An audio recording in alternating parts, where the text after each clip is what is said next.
Desde la Asociación de Autores y Autoras de Iluminación y Videoescena, creemos que nuestra asociación es un punto de encuentro de quienes entendemos la iluminación y la videoescena como un lenguaje artístico con identidad propia.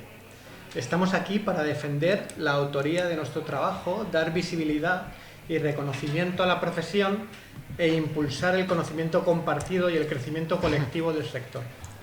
Todo esto es gracias al compromiso de más de 300 socios y socias y al apoyo fundamental de empresas patrocinadores, que habéis estado viendo antes en el bucle, cuya implicación nos permite desarrollar actividades como esta. Esta actividad, como otras muchas que realizamos, tiene una importancia capital. Con esta en concreto continuamos trabajando para que los estudios de diseño de iluminación y videoescena sean realidad dentro de una enseñanza superior. Investigaciones como las de este libro consolidan el valor académico de una disciplina en su contexto artístico, cultural y profesional. Queríamos dar las gracias, lo primero, al Teatro del Barrio, que nos hospeda en esta sala tan estupenda, a la editorial Colex, que es la editorial del libro, a la Universidad de Málaga, que coedita el libro. Gracias por lanzarse a editarlo. A la Junta de la Asociación de Autores y Autoras de Iluminación y Videoescena, que realizan un trabajo inmenso cada día, y desde que soy miembro de la Junta lo puedo corroborar. Y a Raquel por siempre su apoyo en todas nuestras actividades, nuestra coordinadora de la asociación.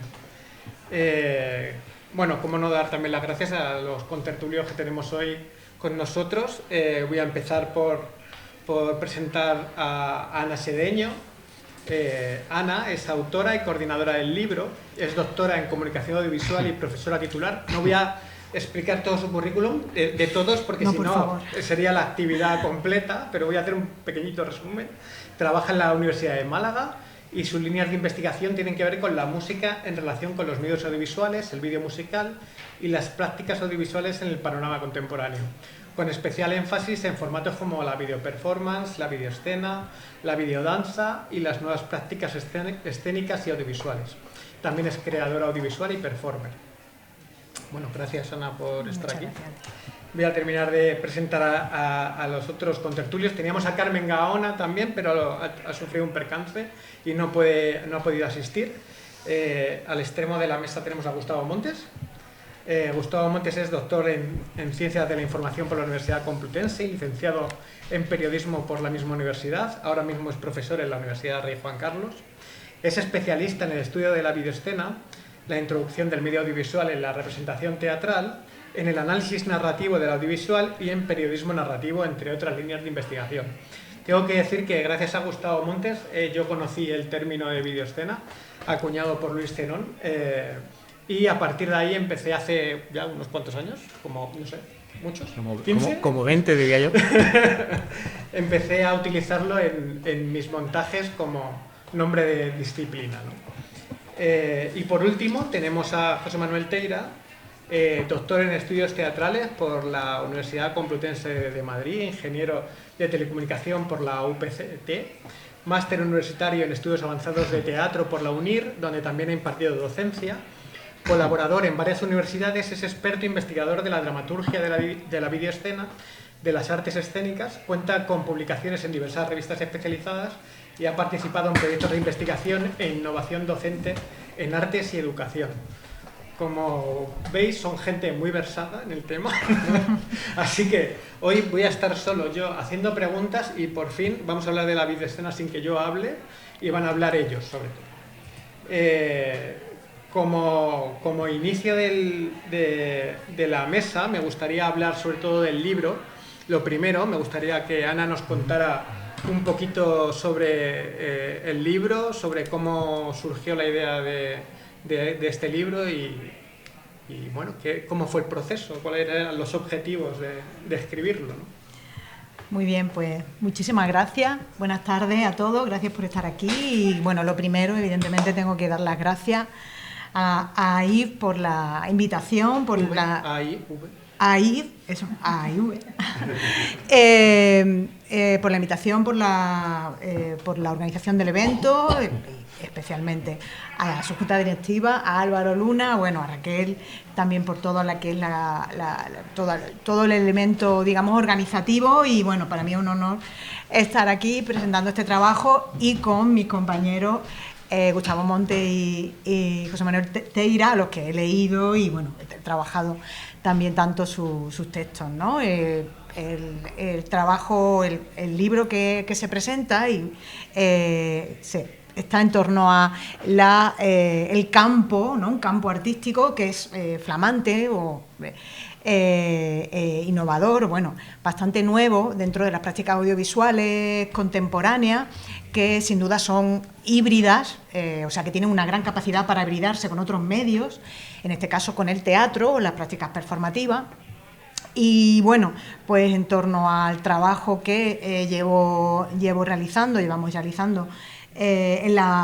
la academia, desde el Departamento de Comunicación Audiovisual y Publicidad, donde trabajo, pues desarrollamos proyectos de investigación. Además coordino un máster en creación audiovisual y artes escénicas, y bueno, pues tenemos que estar siempre en la búsqueda y en el aprendizaje, ¿no? Y en el análisis de todas las prácticas híbridas del audiovisual, que cambian con tanta celeridad, ¿no? Entonces se dio la oportunidad de generar un proyecto de investigación pequeñito, porque es un proyecto del plan propio de investigación de la UMA. Para quien no conozca lo que son los planes propios, pues no son los planes nacionales, ¿vale?, que sacan el ministerio, sino que son las propias universidades las que tienen, digamos, como iniciativas para dar un pequeño apoyo a sus profesores y también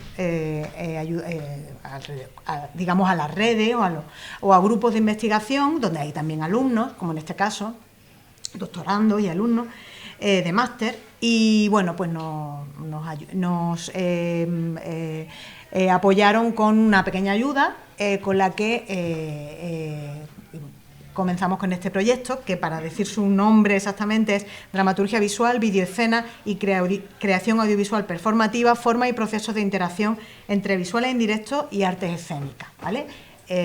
Digamos, las estrategias interactivas en las artes escénicas, en el teatro, es como una especialidad que tenemos en este máster. Y bueno, pues necesitábamos, con este proyecto queríamos investigar sobre este tema con una metodología que, para quien no esté muy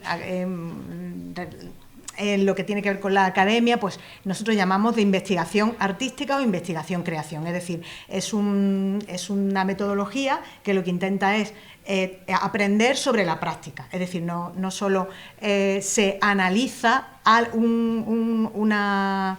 una disciplina o un corpus de obras, etcétera, sino que también produciendo práctica se aprende y digamos, sobre las problemáticas que van naciendo, ¿no? Entonces este libro, de alguna manera, sale de ese proyecto, donde nos unimos profesores de varias facultades, de la Facultad de Comunicación, de la Facultad de Bellas Artes y de la Facultad de Educación, ¿vale? Solo que dirigido en este caso o coordinado por mí, y debo decir que este tipo de proyectos, al menos en la Facultad de Comunicación, desde la que vengo, la Facultad de Comunicación de la Universidad de Málaga, pues son un poco más minoritarios o seguramente algo más secundarios, ¿no? Porque es verdad que las facultades de comunicación también tienen su especialidad o especialización, ¿no? Y en el caso de la Facultad de Comunicación de la Universidad de Málaga, la comunicación es entendida desde un punto de vista más empresarial, estratégico, y no tanto desde el audiovisual, ¿no? No tan artístico, quizás. No tan artístico. Es un punto de vista que se da más en facultades, por ejemplo, como las de Bellas Artes, ¿no? De hecho, bueno, pues profesores de Bellas Artes están también en este proyecto. Y este tipo de proyecto, además, es un tipo de proyecto interdisciplinar, ¿no? Que busca, de hecho, se llaman proyectos de investigación en ciencias sociales y jurídicas, humanidad, arquitectura y bellas artes, es decir, lo que se intenta unir todas estas prácticas. Y bueno, pues este libro nace un poco de todo esto, ¿vale? Entonces hemos producido artículos, capítulos de libros, hemos ido a congresos y hemos producido una obra teatral con visuales, tanto visuales, digamos, en tiempos, digamos, convencionales, digamos, proyección ya preparada y en tiempo real, ¿no? Que es la que aparece en la parte que aparece en la portada. En el libro no hay un artículo, no hay una parte donde se explique nada relacionado con esta obra, porque sí lo tenemos como en otros formatos, como digo, formatos de salida, ¿no? Pero sí que hay otros capítulos que sí hay una práctica concreta de investigación en escena. En escena, sí, en ese sentido, por ejemplo, pues en el caso del capítulo 2, que es el capítulo de, bueno, uno de los miembros del grupo, que tiene que ver con software muy especializado dentro de las prácticas de videoescena, como son,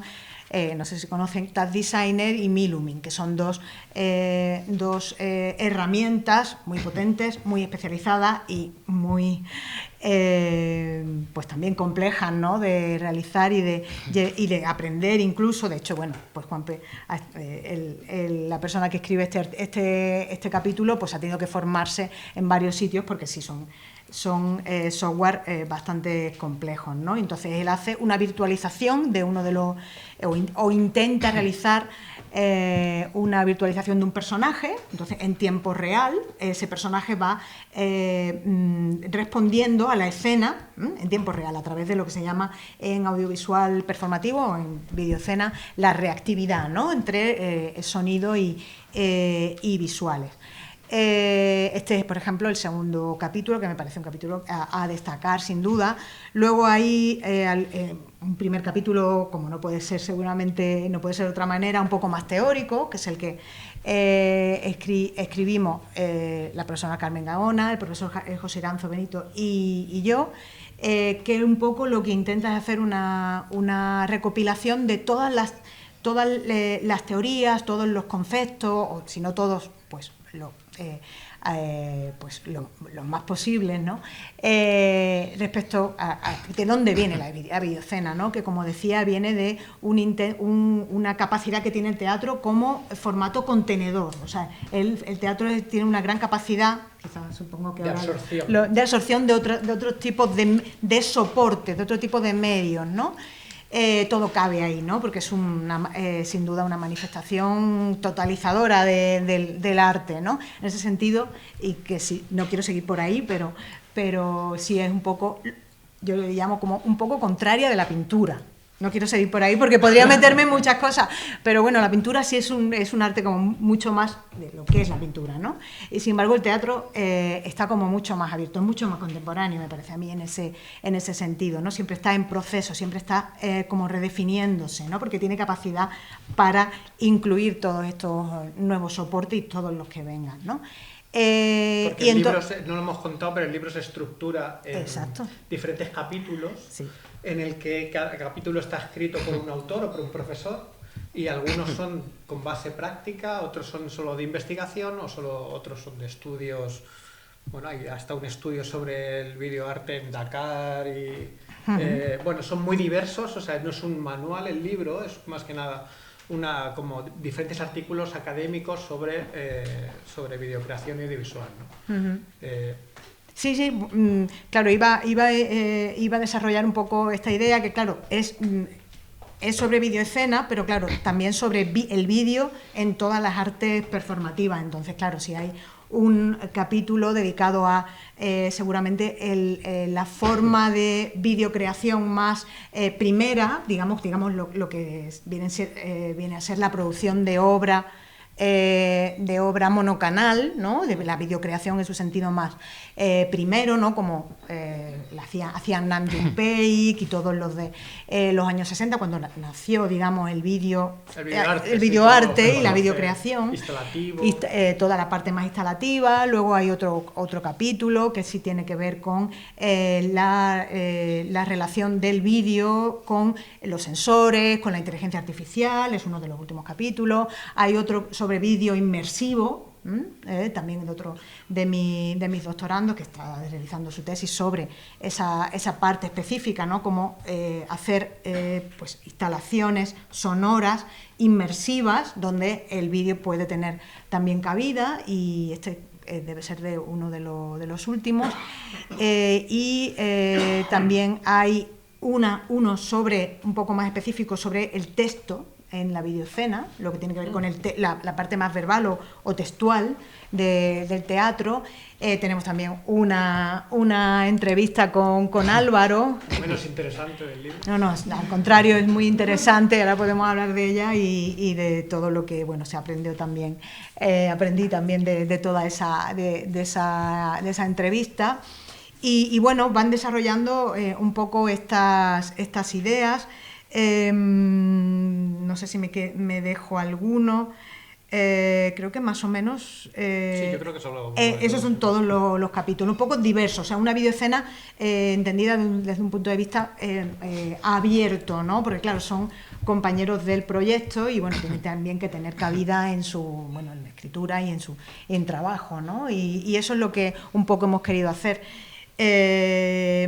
Creo, no sé si hay muchos libros que sean, digamos, tan englobadores de esta práctica, pero sí es verdad que hay muchos artículos, muchos capítulos, ya hablaremos y bueno, esta es un poco la idea que teníamos con el libro, ¿no? Es un proyecto desde la práctica, pero también desde la academia. O sea, no puede, digamos, entenderse si no es así, ¿no? Porque, bueno, está financiada por un proyecto académico y con los condicionantes de la academia también, que son tiempos, que son necesidades, que son cuando están disponibles también las personas y bueno, eso es un poco lo que... A mí muchas veces que cuando estoy haciendo una obra me gusta leer artículos que vosotros escribís porque de repente los fundamentan lo que estoy haciendo, o sea, es como, ahí va, pero si eso es lo que estoy haciendo yo y eso me encanta, ¿no? O sea, de repente encontrar esa base teórica en un sitio y encontrarte reflejado y analizado muchas veces también ayuda, en este caso a mí, a poner mis ideas en orden un poco, ¿no? Y ya por meternos un poco en harina, os voy a hacer una primera pregunta muy general, que entonces, la videoescena, según vuestro criterio, ¿qué es? ¿Qué es una disciplina artística? ¿Es una herramienta teatral? ¿Es materia de estudio? ¿Qué me podéis contar sobre qué es la videoescena? ¿Me miráis a mí? Vale. Para no por la edad. Yo creo que es todas esas cosas, pero yo básicamente creo que es una disciplina. De hecho, es como la dirección de iluminación, como la escenografía, etcétera. En principio es eso, desde mi punto de vista. Ahora, aplicada a las artes escénicas en general. Luego también se llama videoescena a la manifestación de una obra de teatro que utiliza audiovisual, se puede llamar, ¿no? Y entramos ya en lo de las definiciones, que si queréis, ¿no? Pero en principio yo lo entiendo como disciplina. Es decir, que alguien se podría formar en el oficio mientras trabaja, o autoformar, como Álvaro en un momento dado, y la mayoría de los videoescenistas que están trabajando, que la formación la reciben de otro lado y la aplican al teatro. Pero desde mi punto de vista en principio es una disciplina y una forma de expresión también, te quiero decir que se puede ampliar, pero desde un punto de vista pragmático lo entiendo como disciplina. Yo estoy de acuerdo y diría además que me gusta incluirla dentro de lo que sería la plástica escénica, ¿no? Entendiendo por plástica escénica todo, tanto iluminación como escenografía, como vestuario, caracterización, todas aquellas manifestaciones visuales, ¿no? de los canales expresivos, por así decir, en la escena, y la videoescena es un elemento más. Tiene una particularidad que utiliza el lenguaje audiovisual, y el lenguaje audiovisual pues, se ha desarrollado de forma autónoma y tiene suficiente autonomía como para entenderse por sí solo, pero como videoescena, como concepto, me gusta concebirla dentro del resto de elementos, porque son elementos con los que tiene que lidiar y con los que tiene también que dialogar, ¿no? Sí, bueno, estoy completamente de acuerdo en que la videoescena es un poco todo eso, ¿no? Y es verdad que las disciplinas también, digamos, como en un momento tienden a consolidarse o a cristalizarse, ¿no? Y claro, desde, digamos, si la vemos desde la comunicación, que es un poco mi ámbito o donde yo lo veo, yo creo que la videoescena lo que precisamente es fruto de la habilitación que permite el teatro como práctica total, un poco lo que decía anteriormente, ¿no? O sea, se ha construido desde la práctica. Lo que ocurre es que cuando sí van saliendo, va construyéndose o van saliendo más trabajos, más obras y digamos va desarrollándose hasta que comienza a tener formas, a diferenciarse diferentes tipos de utilizaciones sobre el tiempo, sobre el espacio, etcétera. Entonces nace la necesidad de generar una definición, tipología y todo este tipo de cosas. Pero sí, sobre todo es una disciplina, pero también desde la práctica, ¿no? Se ha creado desde la práctica. Claro, el otro día cuando estaba, bueno, leí el libro y justo se me cruzó un chico joven que me dijo, quiero ser como tú de mayor, quiero hacer lo que tú haces. Y entonces yo dije, pues, ¿qué tengo que estudiar para ser, ¿no? Entonces, que es lo que hablábamos antes, ¿no? De su transversalidad. Y dije, pues lo vas a tener difícil. Pensando en cómo darle una respuesta, empecé a pensar en materias que pudiera estudiar para terminar haciendo videoescena, ¿no? Y me di cuenta que eran muchas y muy diversas, y según lo quieras enfocar. Claro, esta cosa transversal absoluta del vídeo, que nace de lo que decía José Manuel, de que ha sido el audiovisual ya de por sí tiene un lenguaje y ha nacido autónomamente aparte, después te lo puedes llevar al teatro, sumarle más cosas, ¿no? Entonces al final tienes que saber un poco mucho de todo, ¿no? Pero eso es por eso funciona en el teatro de alguna manera, porque el teatro también se origina así, de esa manera. Viene un montón de gente y uno actúa, el otro no sé qué, el otro dirige, creamos un espacio, lo iluminamos, y todas esas cosas al final no es una autoría concreta, ¿no? Es como un trabajo muy grupal. Y en la videoescena le pasa un poco, dentro de la disciplina le pasa eso, ¿no? Hay multitud de técnicas artísticas que se utilizan para realizarla, y a la vez se hace un uso de ella múltiple y diverso, ¿no? De alguna manera. Y entonces quería preguntaros que si eso es lo que hace especial la videoescena, o sea, esa transversalidad tan cercana a la propia creación escénica o teatral, ¿cuál creéis que es el aporte más considerable? ¿Qué es lo que realmente ha llegado para quedarse y ha provocado un cambio en el lenguaje teatral? Es un preguntón, ¿eh? Sí, un preguntón. Y no estaba, ¿eh? Me parece que no estaba. Pero yo no sé si voy a negar la mayor en la cuestión. Es que yo creo que desde los inicios, desde que apareció el cine, es decir, está vinculado al teatro. Ya los creadores entonces, es que el otro día un compañero me descubrió una cita de Valle Inclán, que le hicieron una entrevista, una encuesta, porque era un estudio, una encuesta en 1928, que decía Valle Inclán que el mejor teatro, a lo que había que aspirar, es que al cine se utilizase en el teatro. Lo decía en el año 28. Sí. Es decir, ya en principio se veían las posibilidades, incluso vinculándolo con lo que tú decías antes, que el teatro es totalizador, o las artes escénicas en general, es decir, todo lo aprovecha para esa cuestión.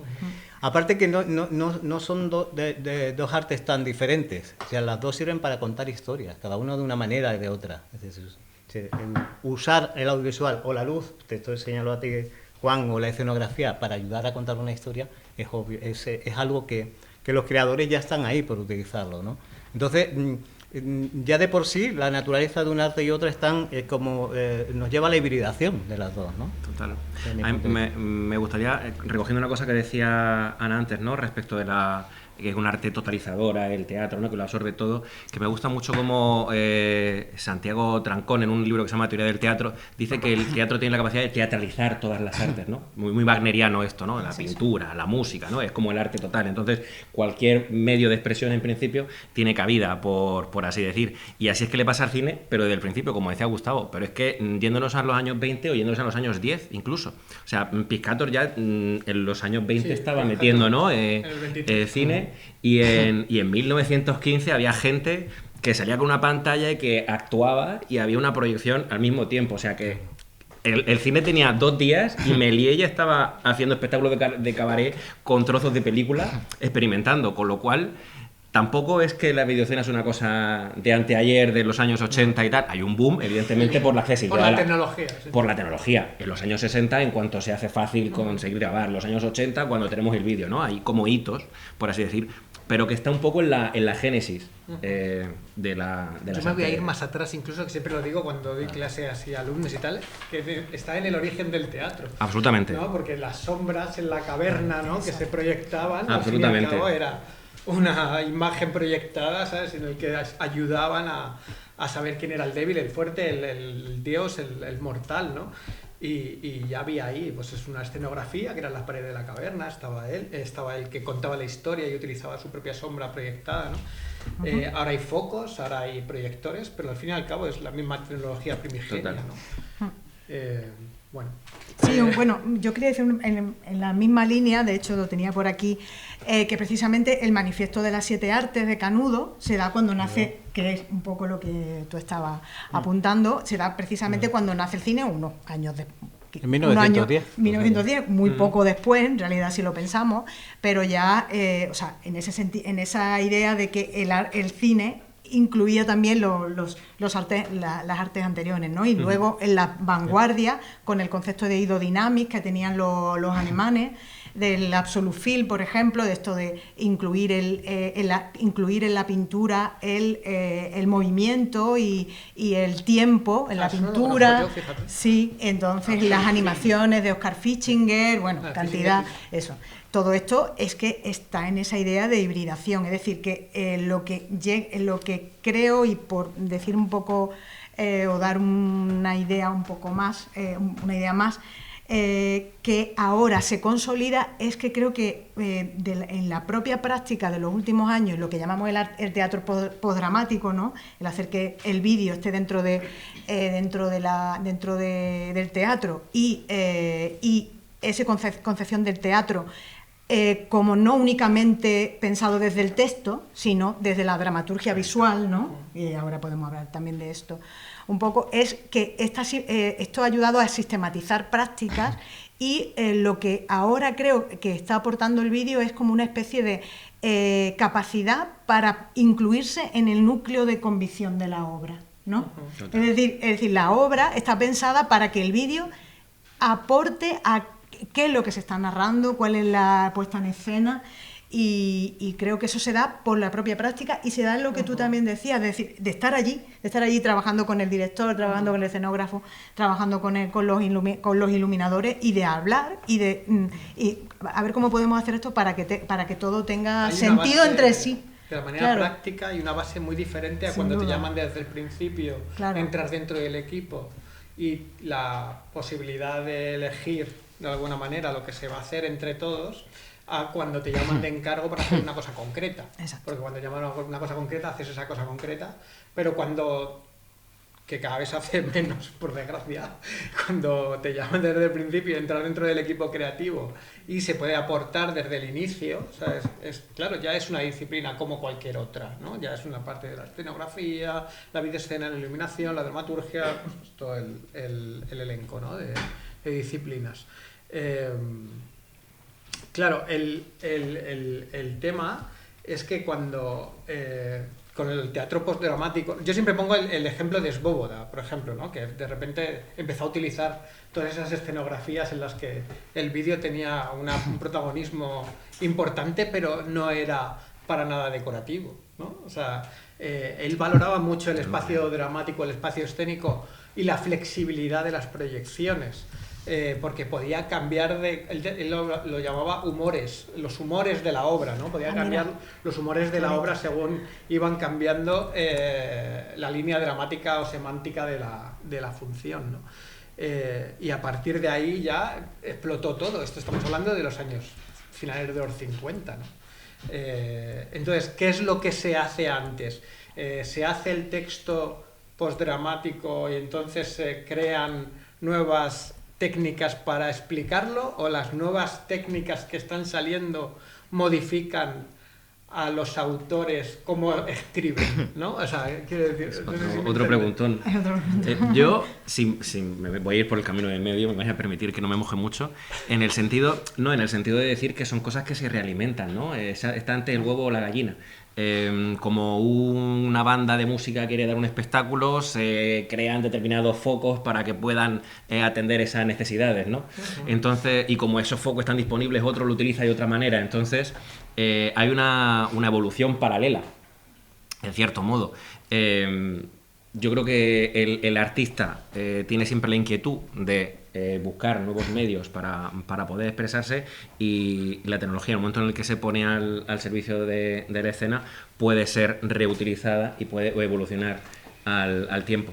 Estoy completamente de acuerdo, creo que ambas cosas, ¿no? Porque la verdad, si ahora estamos un poco atentos a cuáles son las obras que se están estrenando, pues desde el CDN hasta el Teatro de la Abadía, etcétera, pues muchos de los directores ya vemos que el propio texto tiene una parte visual de dramaturgia que solamente puede ser visual, que no es textual, y eso viene porque ya ha habido un trabajo previo, ¿no? Con lo cual, sí es algo que se retroalimenta y que está dentro de esa idea de la hibridación completa de medios y soporte, ¿no? Y por el espectador, en el teatro, ¿no? Yo siempre y claro, el espectador defiendo también, muchísimo claro. al espectador siempre, porque es el primero que acoge esto, ¿no? O sea, de repente hay una expresión artística y el espectador es el que acoge eso de una manera como absolutamente normal. O sea, no tienes que educar al público para ver una obra de una manera determinada. Lo bueno que tiene el teatro es que el público viene educadito de casa. O sea, es como, tiene una cosa como un axioma genético en el que se sienta, le ofreces algo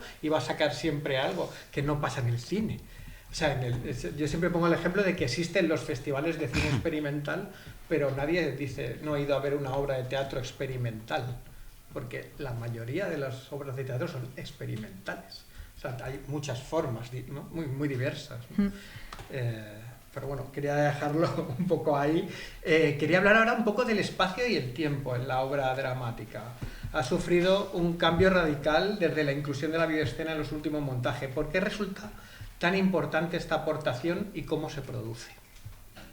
Me señalas a mí. Sí, Yo creo... ¿Tú has escrito sobre eso? Yo sí, yo he escrito sobre eso. Yo creo que es más la utilización del audiovisual y del vídeo en el componente espacial es más definitivo o más claro que en el temporal. Es decir, es verdad que tú utilizas vídeo, tú puedes representar una escena del pasado, del futuro, del presente a través de la proyección. Pero eso también lo puedes hacer dramáticamente en la escena, ¿sí? O sea, eso no lo cambia, lo único que se proyecta. Pero en el espacio sí, en el espacio hay una multiplicación espacial. El audiovisual puede representar cualquier espacio. Decía Sartre, ¿no?, que en el teatro el espacio, o sea, parte del hombre y el cine parte del espacio. El cine es un arte espacial y el teatro es de la persona, del personaje, ¿no?, en esta cuestión. Y es verdad, y al hibridarlo, que decíamos, se pueden multiplicar los espacios, se puede representar lo que se quiera, pero no solo los espacios, sino también los personajes, lo hablábamos antes, ¿no? Eso son decisiones creativas del director de escena, en definitiva y tal, pero Pepe el Romano, que es un personaje ausente en la casa de Bernarda Alba, podría ser representado, ¿sí? Cómo se acerca, cómo se aleja, cómo no sé cuánto. Es una decisión arriesgada también del director de escena, ¿no? ¿Sí? O Godot, que decíamos antes, ¿no? Que eso es más arriesgado todavía el representarlo, ¿no? Sí. Yo me acuerdo en uno de tus estudios al principio hablabas mucho del espacio latente, por ejemplo. Sí, claro. Que está ahí, ¿sabes? Claro. Y que ahora el público lo puede tener en Sí, cuenta. lo puede tener. Sí, ¿Sabes? Lo puede ver, ¿no? Puede haber una escena paralela, ¿no? En vídeo y en realidad. Sí, se puede ser espacios al mismo tiempo. También se puede hacer dramáticamente, ¿sí? Pero los espacios del audiovisual podrían ser literales, que es un término tuyo, lo de literal, ¿no? Es decir, tal cual, o no, ¿no? Podría ser un espacio simbólico. El audiovisual no está obligado en el teatro a representarlo todo de una forma literal, referencial, ¿no? No, es teatro en la cuestión, con lo cual se nos permite. En el cine es una cosa diferente, eso es lo que hablabas un poco de la convención del público, ¿no? En el cine el espectador sí le va a pedir cierto realismo, entre comillas, ¿no? Y ahí tenemos, salvo Dos Bill, ¿no?, la película de Lars von Trier, que es una película muy teatral, entre comillas, también, ¿no? Sí. Es gracioso eso, ¿no? Que es la cuestión, pero ahí está lo interesante de esa cuestión. Hablabas antes de la relación entre el texto, digamos, y la puesta en escena, o digamos la puesta videoescénica, ¿no? Que podríamos hablar un poco de eso, ¿no? Yo creo que es bastante problemática esa relación. Yo como autor de teatro a veces me lo planteo, porque cuando tú piensas en la videoescena, piensas en el montaje, y eso es tarea del director, no del autor, ¿no? Pues yo también he dirigido o sea, no le vas a decir al director cómo dirige, un director le da mucho coraje eso, ¿no? Es la cuestión. Y cuando uno quiere utilizar el audiovisual, como que necesita poner eso. Lo puede poner de una manera, a través de instrucciones, ¿no? Las acotaciones, o más simbólica, o más no sé cuánto, para manipular un poco al director y decir, bueno, vas por aquí, ahora piensa tú o te crees que piensas, ¿no? En un momento dado. Pero esa relación es un poco problemática, ¿no? Porque el autor, hay mucho, sobre todo, no sé, hay muchos autores directores si van a utilizar vídeos, ¿sí? Es decir, que se escriben sus propios textos en ese sentido, porque de algún modo el autor está obligado, digamos, o el director está obligado a escribir, da igual una cosa u otra, ¿no? Eso es problemático. Bueno, ahora cada vez más es la... Hay hibridación también en eso. Totalmente, o sea, ya en el máster en el que estoy, por ejemplo, que es el de Juan Mayorga, en el que doy clase, ahí son dramaturgos que saben de todo y que dirigirán un montaje y que son creadores totales. Es imposible que lo puedan saber todo. Entonces, pero es verdad que va hacia ahí, ¿no? El autor, claro, que después dirige su propio texto. Y además actúa también, por ejemplo, Miguel Valentín, que también está aquí en este teatro, tuvo una obra, Fundido Encadenado, en el que él era el director de la obra, además también actuaba porque estaba allí haciendo de director, y además también era el operador de cámara, y además también era el videoescenista porque hacía los créditos, lo ponía aquí, se lo grababa y lo proyectaba. Y además estaba también su hermano, los López Sangüesa, que es compañero mío, uno fue alumno mío y el otro es compañero mío en la red de Juan Carlos, actuando también en la cuestión. Era una cuestión muy curiosa, eran autores, eran directores, eran personajes también, ¿no? Porque se hacía de sí mismo Sangüesa, ¿no? Es curioso todo eso. Claro, así no discuten.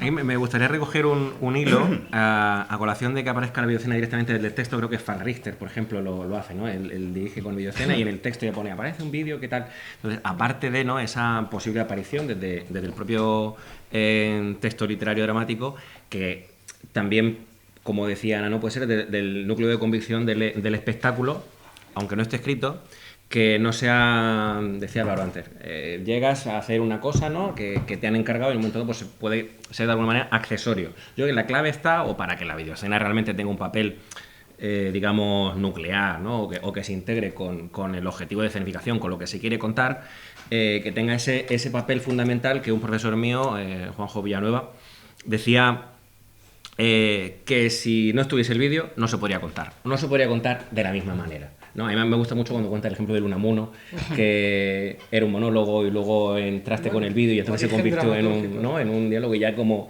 se integró de tal manera que la pieza desarrolló una manera que era un diálogo de una persona consigo mismo, pues si no es con vídeo tenemos que hacer otra estrategia, ¿no? Creo que ahí es cuando coge realmente valor como herramienta dramatúrgica a bestia expresiva. Esto lo podemos, si queréis, podemos avanzar y contarlo. Esto es un montaje de José Luis Gómez y Carfilion en la Abadía de hace unos años, que se llamaba Unamuno, vencerás pero no convencerás. La obra comenzaba con Unamuno saliendo, un actor saliendo a escena y mirándose al espejo del camerino, y en ese espejo del camerino, mientras que estaba replicando el texto que iba a decir en escena, se le aparecía Unamuno proyectado como personaje virtual, se le aparecía y le decía unas palabras. Esto iba a ser un efecto inicial en la obra, solo como el inicio. A partir de ahí se iba a componer la obra como un monólogo de hora y media en el que José Luis Gómez hacía a veces de actor, a veces ya de Unamuno, ¿no? Cuando hicimos la prueba, le grabamos primero, le grabé, me inventé un sistema de micropausas para que resultara orgánico, etc. Entonces, cuando hicimos la prueba por primera vez con él y el espejo, entonces él lo vio, él entró como actor, miró al espejo, dijo su texto, se le apareció la proyección, el personaje virtual, él le contestó, el personaje virtual le volvió a contestar y entonces se quedó un poco en shock paró los ensayos, se sentó y dijo, bueno, hemos llegado a un punto en el que no podemos hacer la obra como esta y va a dejar de ser un monólogo y se va a convertir en un diálogo.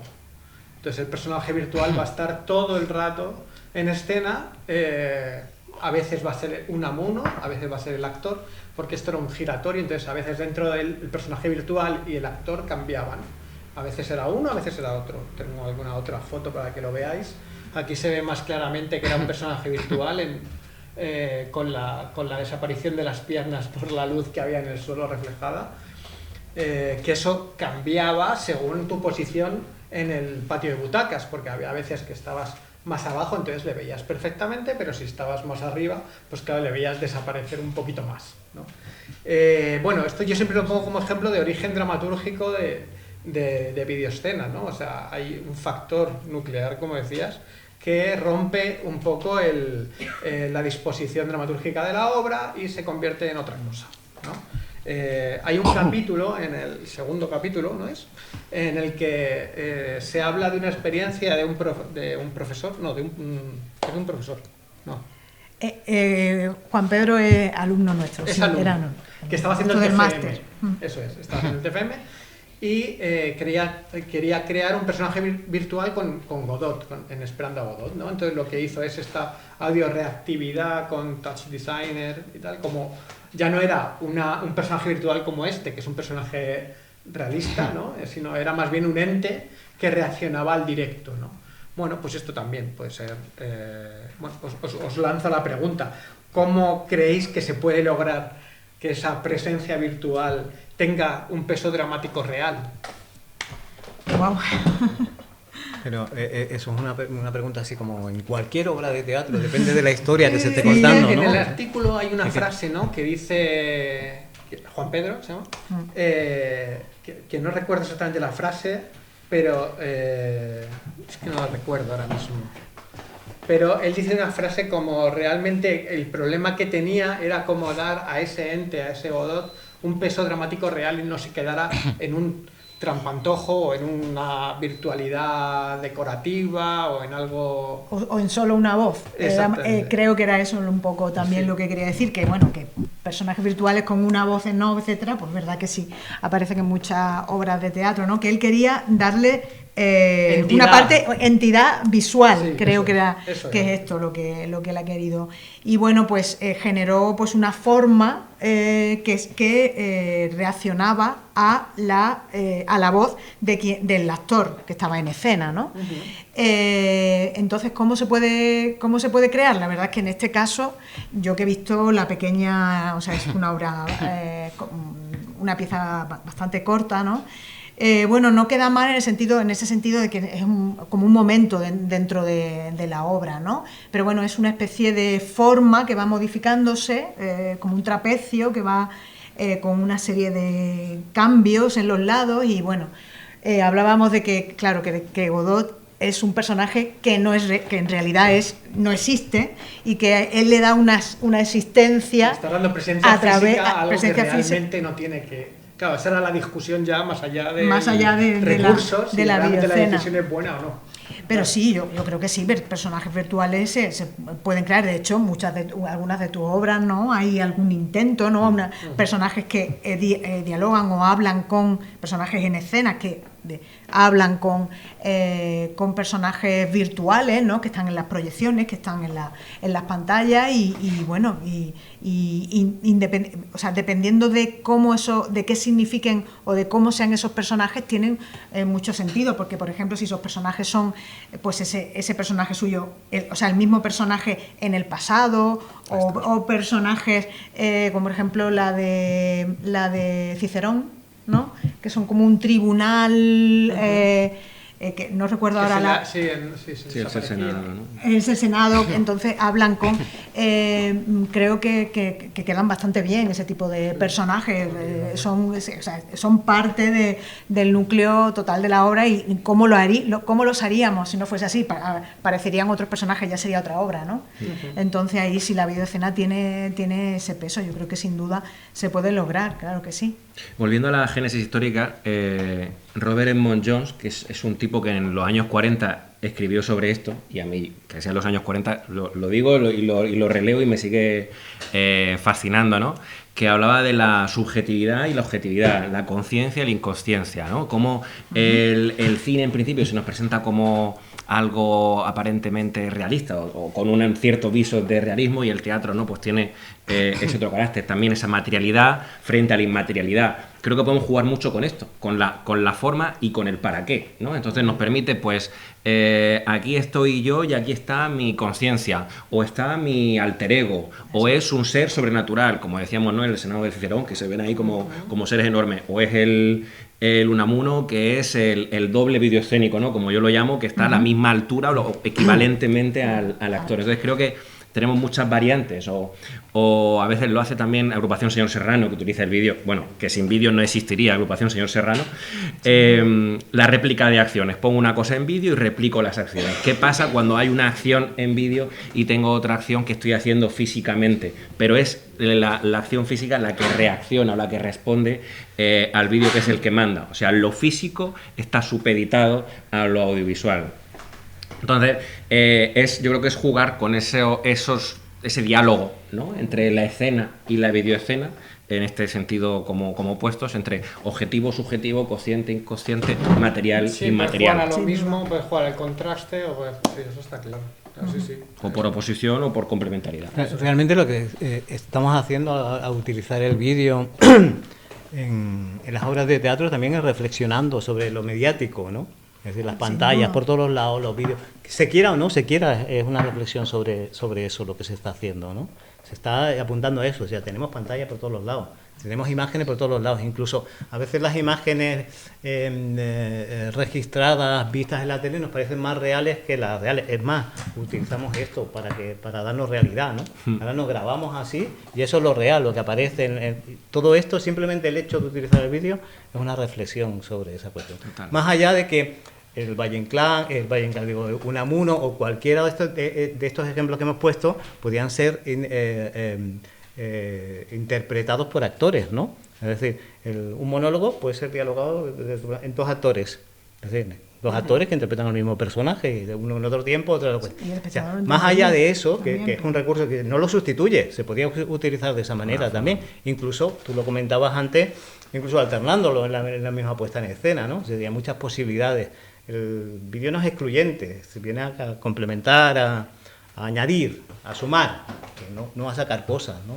El teatro siempre va a ser teatro, en definitiva. En este caso era muy interesante cómo utilizamos la luz, en este caso Felipe Ramos, que cambiaba claro, teníamos que dar de alguna manera la información de que a veces era el actor el que estaba físicamente y a veces era Unamuno, entonces jugamos al mismo código de color siempre por personaje, digamos. Había el Unamuno y siempre iba a ir en fríos, el actor siempre iba a ir en cálidos, estuviera físicamente o estuviera en la pantalla, ¿no?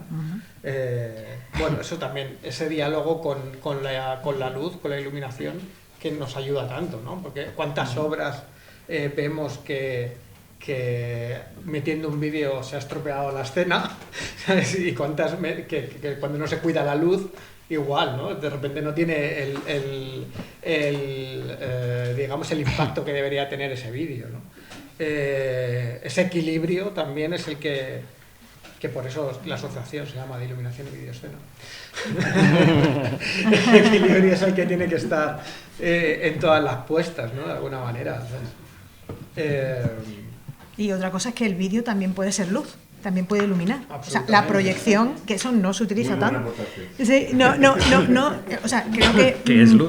que es luz, es más que luz, tú lo decías el otro, es mucho más que luz, pero que puede iluminar y eso creo que no se está aprovechando suficientemente, o digamos es un camino que puede abrir la videocena o la relación entre la luz y el vídeo en la. Yo siempre digo que tengo mucha suerte porque el videoescenista es el intruso transversal, porque es como el escenógrafo quiere utilizar el vídeo para crear espacios, el iluminador lo quiere para iluminar, el director para que avance el conflicto dramatúrgico, Claro. ¿sabes? Cada Todos uno, quieren algo cada del uno. vídeo, ¿sabes? Y yo mientras digo, pues ahora lo hago yo todo, ¿no? ¿Sabes? Entonces me quedo yo ahí en mi posición, digo, soy un poquito director, soy un poquito iluminador, soy un poquito creador de espacios y pero no por dármela, sino por lo divertido que es, ¿no? Cambiar de rol todo el rato. Sí, ¿no? sí. Bueno, lo que ha dicho también Gustavo, que si queréis intervenir en cualquier momento podéis intervenir.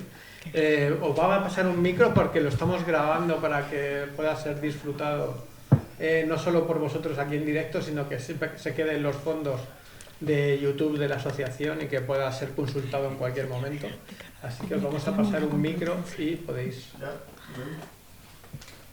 Mi pregunta es para Álvaro y tiene que ver con el proceso creativo en colaboración, por un lado, con el director de escena y por otro, con el resto de creativos, llamándolos iluminación, espacio sonoro y escenografía y, por supuesto, el director, ¿no? ¿Cómo es ese diálogo, esa negociación y en qué punto hay que aportar, en qué punto hay que ceder? Nos cuentes un poco algún ejemplo práctico, si puedes, por favor. Bueno, es una pregunta complicadísima porque cada proceso es completamente diferente, pero bueno, la negociación empieza desde el momento en el que hay una propuesta múltiple, ¿no? Digamos, o sea, hay como todos quieren aportar, el director tiene que estar ahí para hacer un poquito de coordinador de todo esto, ¿no?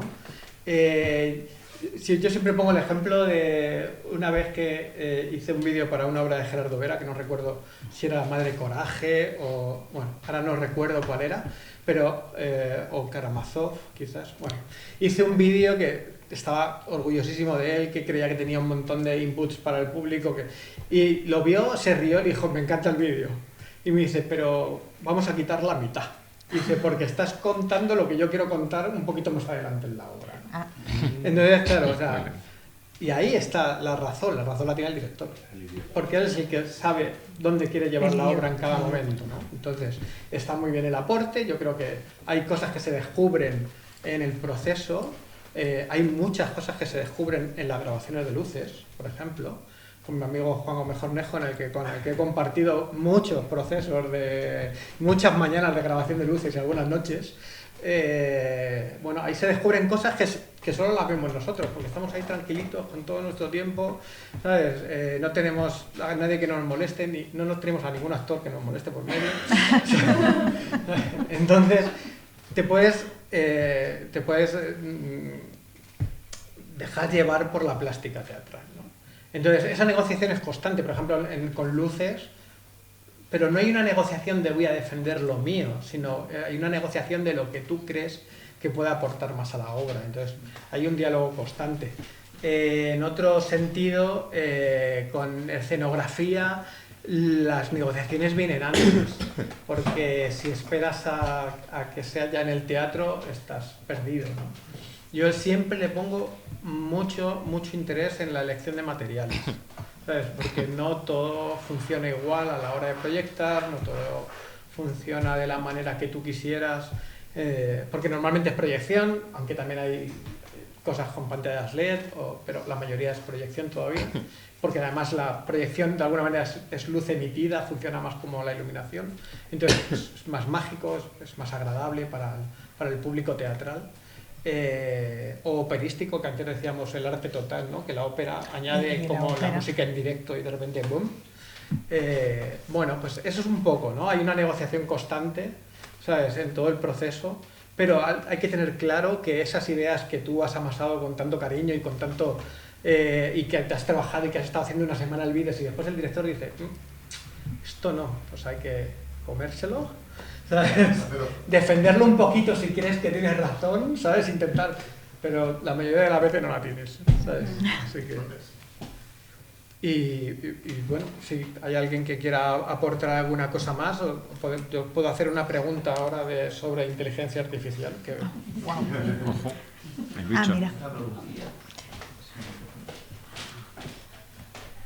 Con respecto al trabajo con el resto de diseñadoras o diseñadores de iluminación, cuando tenéis que realizar algún tipo de grabación que tiene un lenguaje audiovisual, es decir, que ya la cámara es un punto de vista y además la iluminación tiene algo que ver, ¿comprendo que hay algún tipo de diálogo con esas otras figuras? ¿O es una decisión que tomáis con vosotros mismos y con el director o la directora de la obra? No he entendido muy bien quiénes son esas otras figuras. La diseñadora o el diseñador de iluminación, cuando tú estás realizando una grabación audiovisual, dentro de ese audiovisual, la parte de la iluminación tiene una narrativa que se ok, cuenta. entiendo.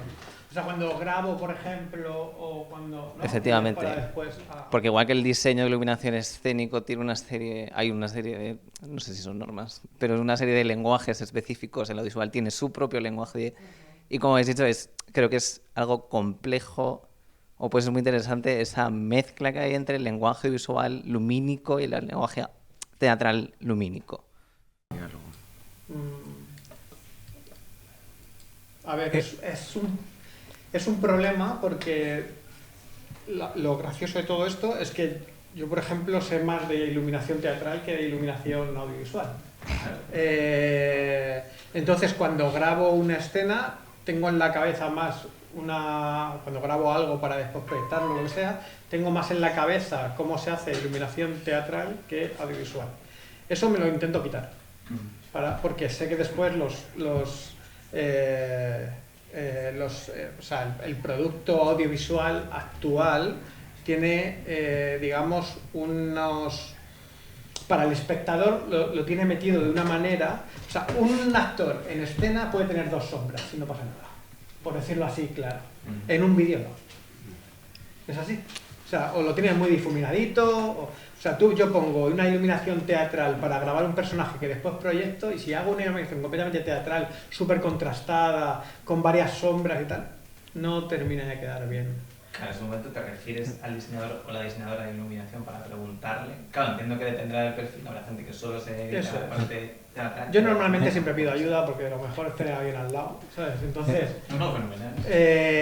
Pero no siempre se puede, porque a lo mejor mientras que yo estoy grabando eso, ellos están haciendo otra cosa, o están grabando luces, ¿sabes?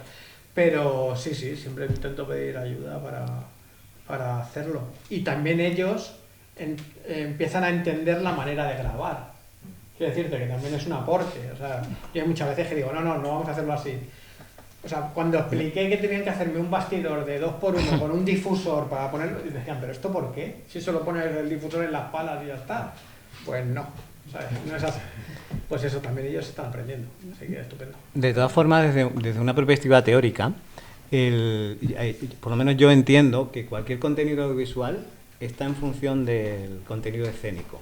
Es decir, porque cualquier imagen es imagen videoescénica, y si es videoescénica quiere decir que está en función de la representación teatral. Entonces, cualquier cosa que se haga está en función de eso. O sea, no son 2 cosas diferentes, hago esto, sino cualquier decisión que se tome en el audiovisual, para que sea coherente con la puesta en escena, tiene que estar en función con la representación. Sí, a eso me refería, es decir, porque muchas veces cuando tú realizas un diseño, ya sea en lo teatral como en lo visual, el iluminador o la iluminadora suele tener una idea, un lenguaje desarrollado a través de la luz, tanto en colorimetría, bueno, en lo visual ya en cuanto a dureza de la luz, esa textura, en esas cosas, que en el teatro siento que se trabaja de otra manera, que por la naturaleza del... provoca 2 cosas. Una, que hay veces que tanto directores de escena como directores de fotografía que se meten a hacer teatro hagan cosas que no funcionan, que pasa mucho. Y otra cosa que es directores de cine y directores de fotografía que hacen cosas de escena y que funcionan mucho, porque dan un punto de vista completamente diferente al que tenemos asimilado, y entonces funciona por la diversidad.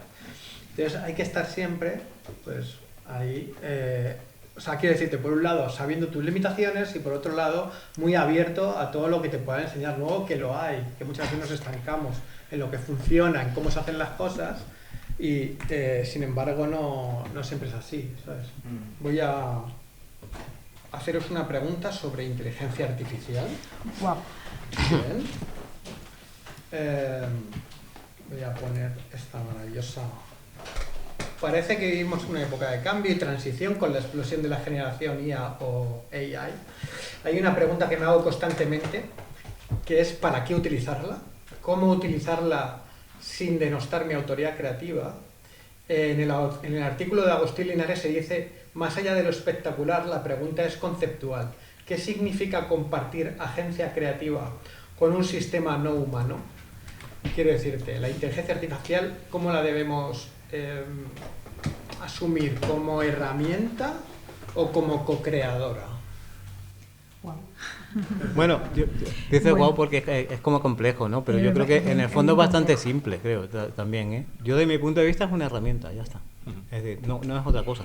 El otro día veía una publicación de Instagram, perdón, que no recuerde quién era, que decía: quiero que la inteligencia artificial lave los platos y haga las compras para que yo pueda crear, y no que cree por mí para que yo haga las compras y lave los platos, ¿no? O sea, en realidad es donde pones el foco. ¿Quieres escribir un libro y decirle a la IA que escribe el libro? Vale, ok, adelante, pero si eres artista y eres creador, creadora, pues seguramente vas a querer aportar eso que tienes, y la IA pues puede ser esa herramienta, recurso para facilitar o para complementar.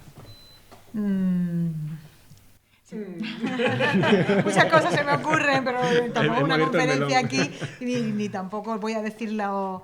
Pero yo creo que para que la inteligencia artificial estuviese implementada en la videoescena, como tal, creo que tendría que ser en tiempo real. Porque solo de esa manera sí. No necesariamente, En creación. Claro. Porque si quieres decir la creación de material de vídeo con la inteligencia artificial anterior y luego implementarlo con una técnica, entonces es más o menos el mismo, digamos, en la misma utilización. Yo la veo como una herramienta y también como y naturalmente como es un agente creador, pero que solo tiene sentido si se realiza con ella una colaboración desde el punto de vista con el autor, en este caso. Claro, yo entiendo que también es algo que tú te preguntas. Nos preguntamos todos porque digamos, es una pregunta que no tiene ahora mismo cierre, puesto que está muy abierta como tecnología y lo que permite hacer, ¿no? Pero sin duda es pues casi un dispositivo estético nuevo que, ya digo, para utilizarlo dentro de la videoescena como en lo que tiene lo que aporta, me parece que habría que hacerlo en tiempo real para que fuese un agente como tal, me parece. Si no, es imposible saber si lo que estás proyectando lo has hecho con inteligencia artificial o no. No sé si me explico o no. Sí, tratar la inteligencia artificial como generadora de imágenes. Como generadora de imágenes. Si tú te pones a pintar o te pones a... No sería... No sé qué estás diciendo en realidad. Bueno, yo creo que no está, que no se le puede dar una respuesta cerrada. Es un debate que tenemos constantemente. Es un debate con mi colaboradora, con Elvira Ruiz ahorita. Hay veces que nos llamamos por la mañana y decimos, ya entiendo con qué vamos a utilizar la inteligencia artificial. Ya, bueno, yo pasamos una hora hablando y cuando hemos terminado esa hora, vale, estamos en el mismo punto, ¿sabes? Claro, ya, bueno, yo sobre todo la inteligencia artificial, la que he estado viendo y la que he podido, digamos, seguir o puedo seguir, en la que se utiliza, por ejemplo, para vídeo, digamos, convencional, que luego va a ser puesto en redes sociales, videoclip, digamos, formatos cerrados que no son en directo o no son incluidos en otro texto o en otra manifestación como puede ser la videoescena, ¿no? Y lo que puedo decir es que la mayoría de las veces se está utilizando, por ejemplo, en el videoclip para como manera de generar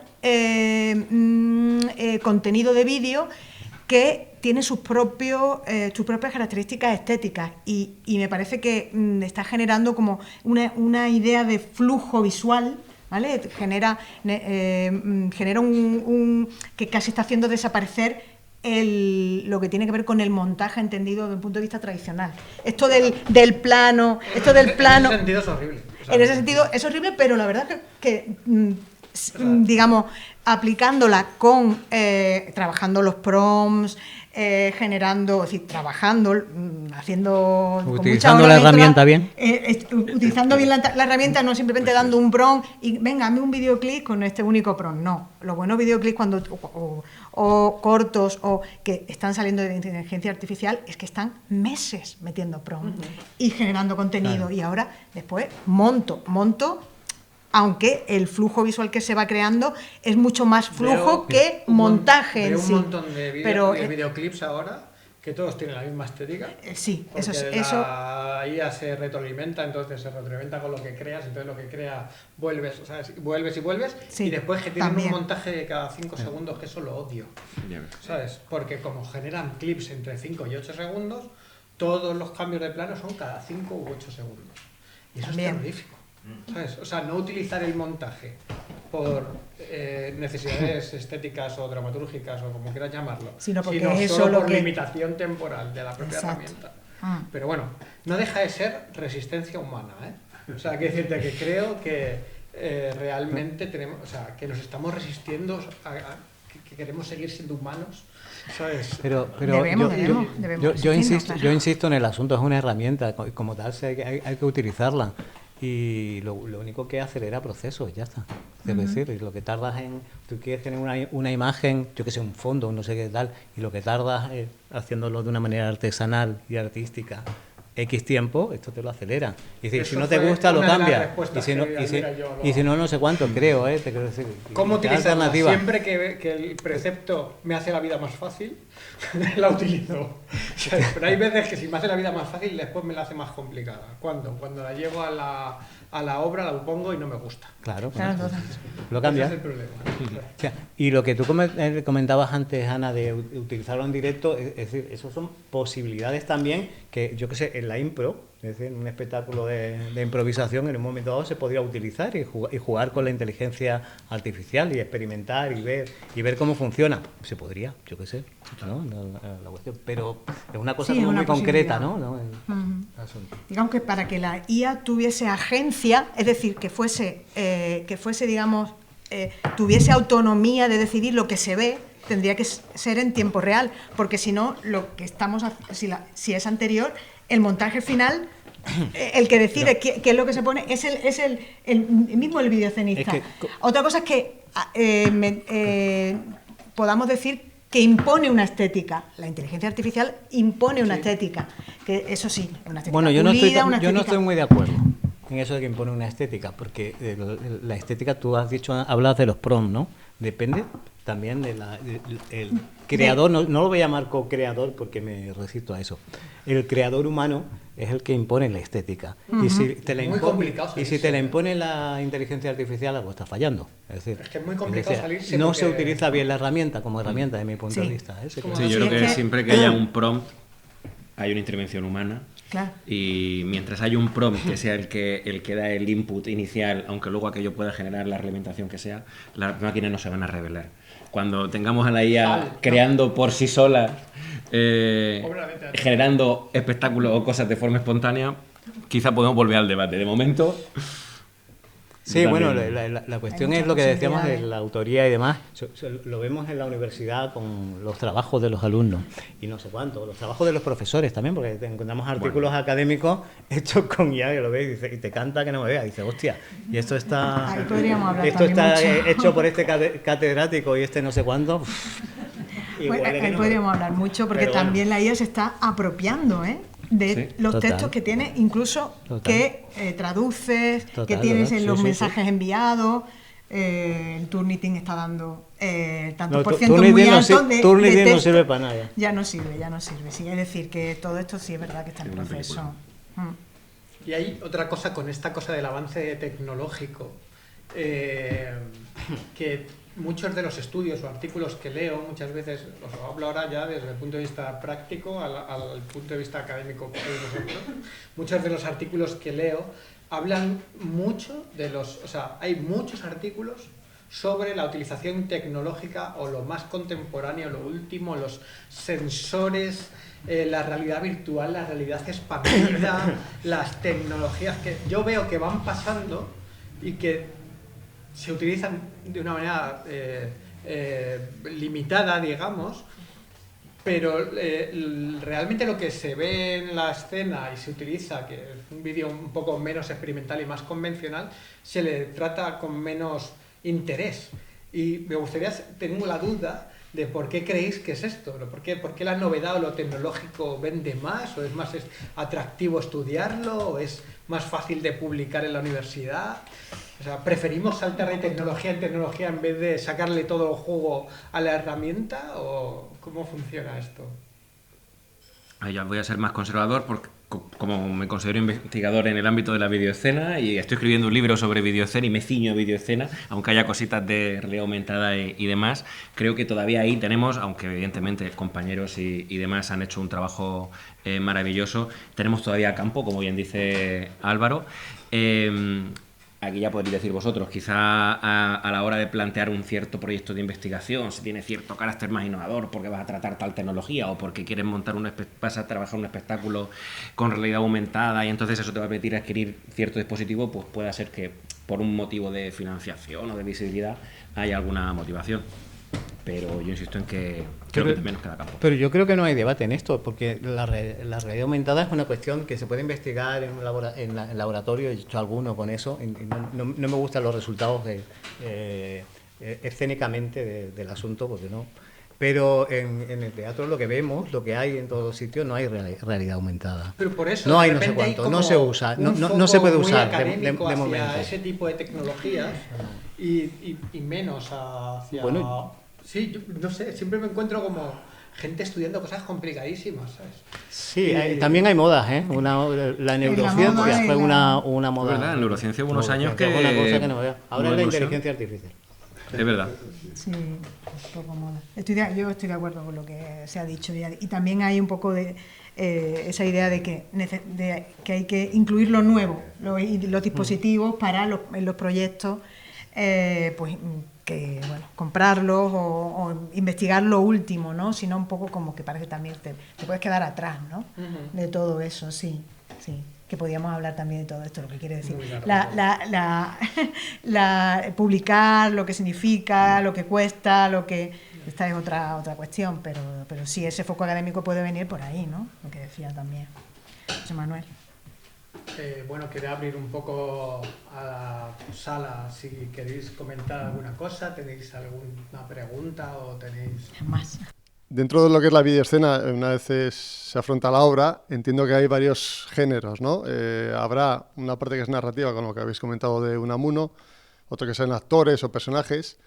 Mi pregunta es más para cuando es un tema atmosférico, de crear una determinada sensación en el espectador. ¿Cómo se afronta esto? ¿Cómo se buscan texturas, se busca cosas abstractas, se busca imágenes rotas, desenfocadas? Si puedes desarrollar un poco esto, por favor. Contestar vosotros, que también podéis. Bueno, yo por haber planteado una posible clasificación de uso de la videoescena, efectivamente va en la línea de lo que comentas, ¿no? Tenemos me resisto casi a llamarla herramienta, ¿no? El canal expresivo, el medio de expresión escénico que es la videoescena, y en función de sus usos dramatúrgicos, ¿no? De qué manera lo incorporamos, pues podemos tener, bien dices, pues narrativo, subrayado, atmosférico, personajes, pero también espaciales, temporales, fragmentación, ¿no? Todo lo que hemos venido hablando.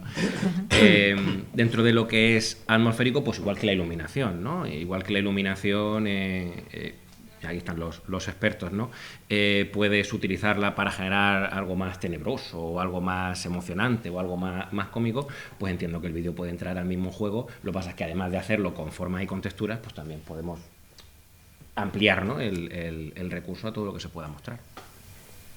Y la utilización del material también, otra vez volvemos a los materiales. Tú puedes hacer algo atmosférico en el vídeo, pero si después se proyecta sobre una pantalla blanca, pues a lo mejor no es nada atmosférico, simplemente es una pantalla con una proyección. Pero si se proyecta sobre una gaza que está en primer término y está iluminada de una manera concreta y tenemos un personaje detrás también iluminado y hay un diálogo entre el espacio, el material, el personaje, el iluminador haciendo esas luces, claro, pues entonces ya sí que es atmosférico. Entonces hay que tener siempre muy en cuenta lo que es la escena en sí. O sea, al principio me cabreaba mucho hacer vídeos que después no se veían como se veían en mi pantalla. Y después ya he aprendido que es así. Que va de ¿Trabaja, desde un concepto normalmente o desde...? Sí, desde un concepto, desde una línea estética también, ¿sabes? ¿Sabes? Lo bueno del audiovisual es que la gente viene muy educada con un montón de... ¿Cómo decirlo? El código de color, el montaje, si es más rápido o más lento, la estructura del propio vídeo, el material. Entonces la gente se coloca enseguida para decodificarlo, ¿no? Eso es como sencillo. Y jugamos con todos esos presets del público para poder expresarlo. Y en ese sentido, lo que dice Álvaro del diálogo de la videoescena creo que es aplicable a cualquier elemento escénico. Al final, tú puedes hacer un vestuario que vaya por un lado, una iluminación que vaya por otro y una escenografía que vaya por otro, igual que puedes hacer un vídeo que muchas veces se nota, ¿no? Como, uy, este vídeo es un poco pegote porque había que ponerlo, o porque queríamos poner vídeo porque nos molaba la idea, pero en realidad... Está en medio de dos actos y no está o por incluido, mero, ¿no? o por mero efectismo, ¿no? Claro, Que a pues veces ojo, qué se bonito utiliza el por eso. vídeo, ¿no? Entonces ese tipo de cosas que también está. Al final, el diálogo de, oye, esto encaja con esto y todas las piezas se unen, que es de lo que va un poco la cosa teatral, pasa tanto con el vídeo, yo creo, que como con el resto de elementos. Lo que pasa es que es verdad que, que con el vídeo se nota más. Porque, o sea, cuando claro, la cagas con el vídeo se nota un montón, ¿sabes? O sea, es muchillo. eso me lo dijo ayer mi hija. Por esa espectacularidad. Mi hija de 7 años me dijo ayer que quería ser diseñadora de iluminación en vez de vídeo. Porque dijo que, claro, cuando haces un vídeo y el vídeo no funciona o pasa algo mal, Se nota mucho. se nota mucho. Y eso ya no lo quiere. Que No prefería quiere, lo no de las quiere. luces, ¿sabes? Que era más, ¿sabes? Que se nota menos. Me gustaría que nos compartieran un poquito qué piensan ustedes sobre las capacidades dramatúrgicas de la videoescena cuando lo que se proyecta es en vivo, una cámara, cuando la cámara pasa a vérselo lo que está en el escenario o lo que está fuera del escenario. Ajá. Muy bueno. Bueno, yo recuerdo que en el 2006, ¿te acuerdas cuando nos conocimos más o menos, 2005, 2006? Yo entrevisté a directores de escenas, a videoescenistas, a directores de iluminación, y algunos de ellos, no voy a decir quién, decía, es que el vídeo se come al personaje escénico. Si en un momento dado se muestra un pantallón, una imagen referencial tomada de la calle o de un actor que está ahí, se come al otro. Es la cuestión. Yo ya en aquel entonces estaba en desacuerdo con eso, yo creo que no se lo comía, ¿eh? No se lo comía porque lo tiene que interpretar el espectador. Y el espectador, tú lo vienes diciendo durante toda la jornada, está acostumbrado a eso. En el 2006 y ahora. Es decir, no se lo come. Es decir, depende de ese momento de la historia que se esté contando, si es adecuado, si no es adecuado, de la toma de decisiones del director. Pero no se lo come.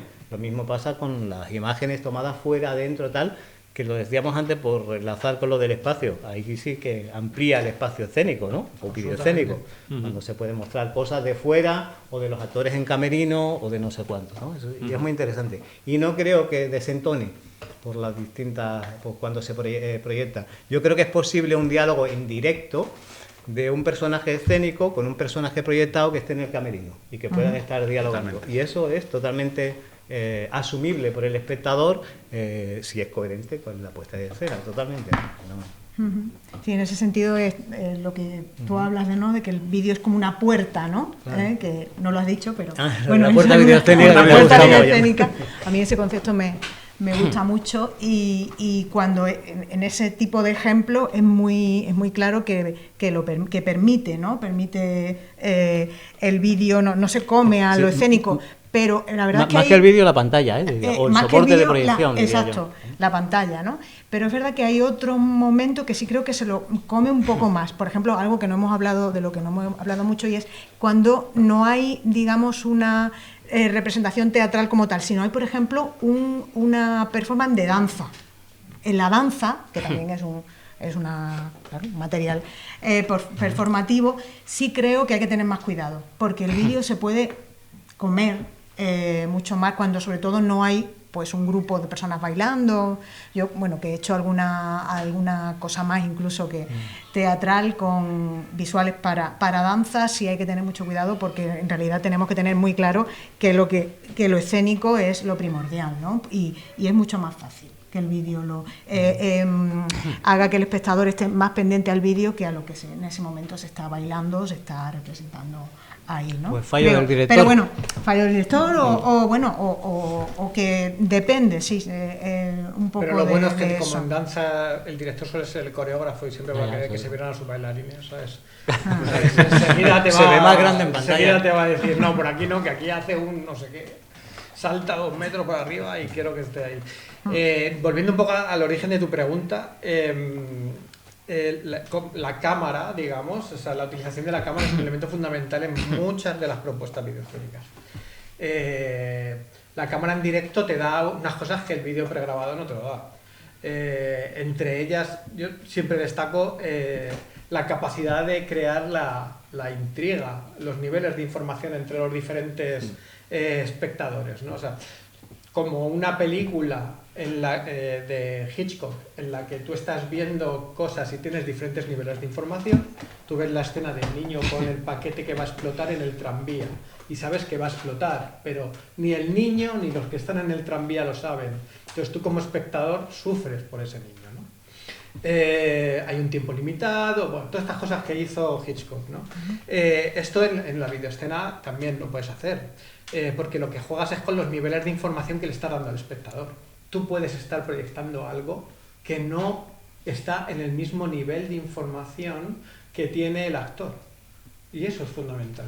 ¿Por qué? Porque el espectador va a estar teniendo dos realidades. La del actor y la que él solo sabe que es lo que se está proyectando, ¿no?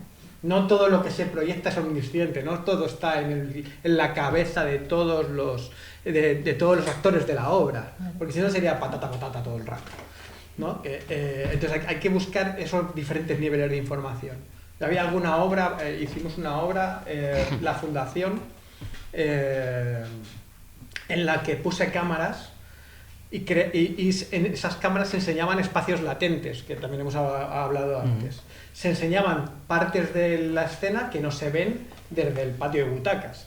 Entonces tú tenías la información de lo que estaba pasando en escena, de lo que estaba pasando en ese espacio latente, y no siempre todos tenían el mismo nivel de información. Quiero decirte, tú sabías, por ejemplo, en la Fundación había un momento en el que venían los guardias a coger a uno y a detenerle. Pues el espectador eso lo sabía con anterioridad, antes de que el propio actor lo pudiera saber.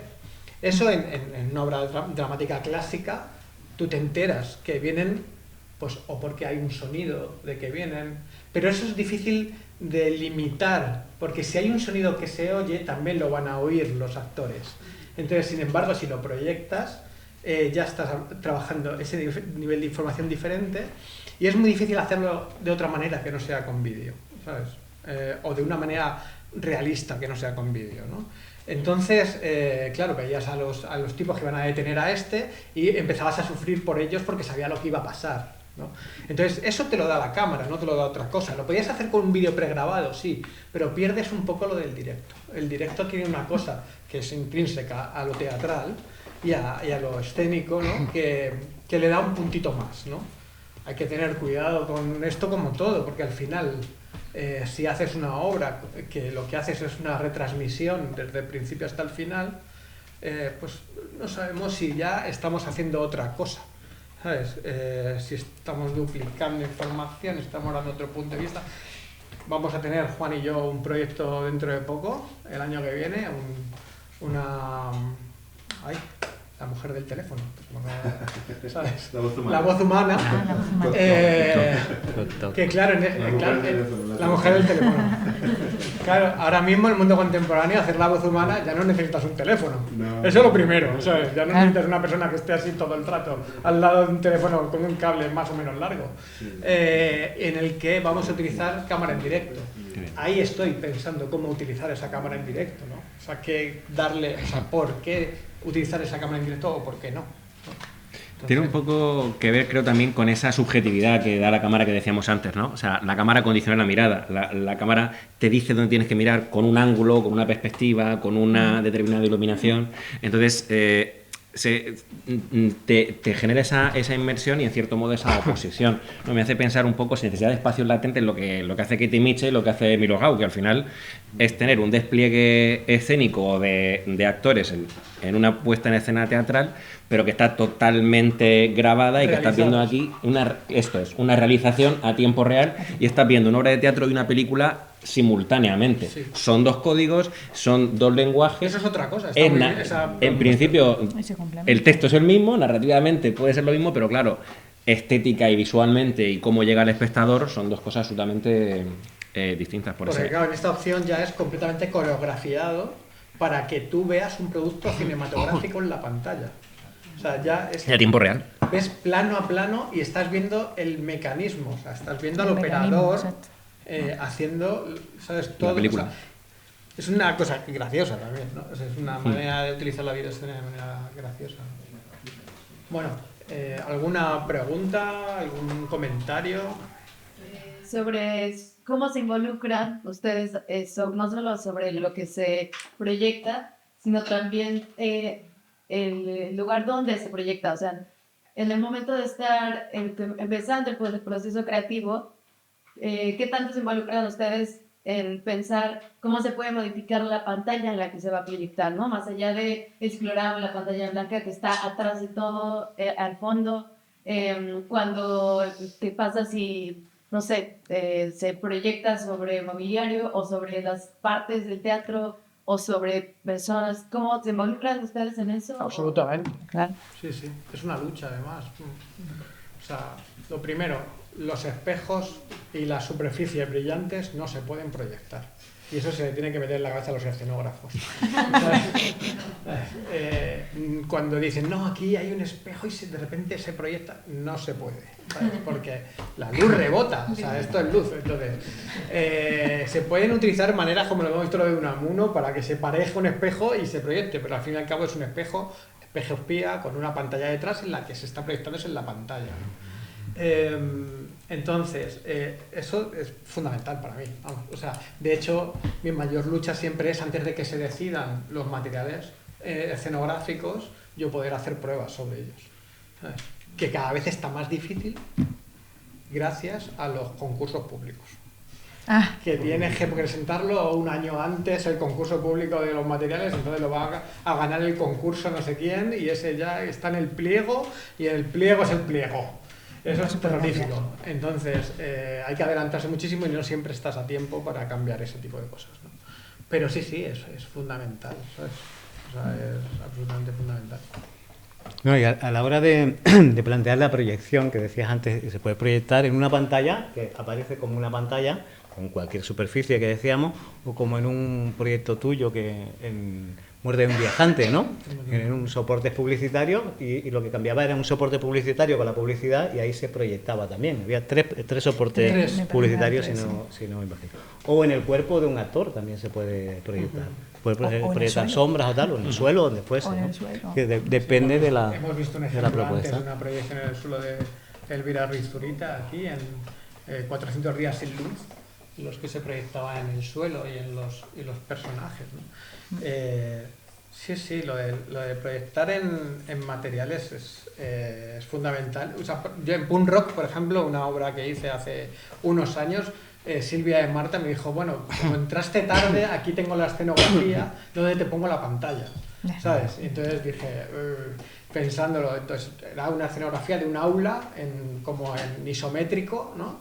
Y no era muy alta, entonces pues cabía la posibilidad de hacer una pantallita arriba en el que sucedieran cosas y no sé qué, pero entonces ya teníamos lo que yo llamaba el pantallismo, ¿sabes? O sea, hay una pantalla, tienes que estar proyectando todo el rato, ¿sabes? O sea, no es difícil ocultar una pantalla, digamos. O sea, hay una pantalla, es una pantalla.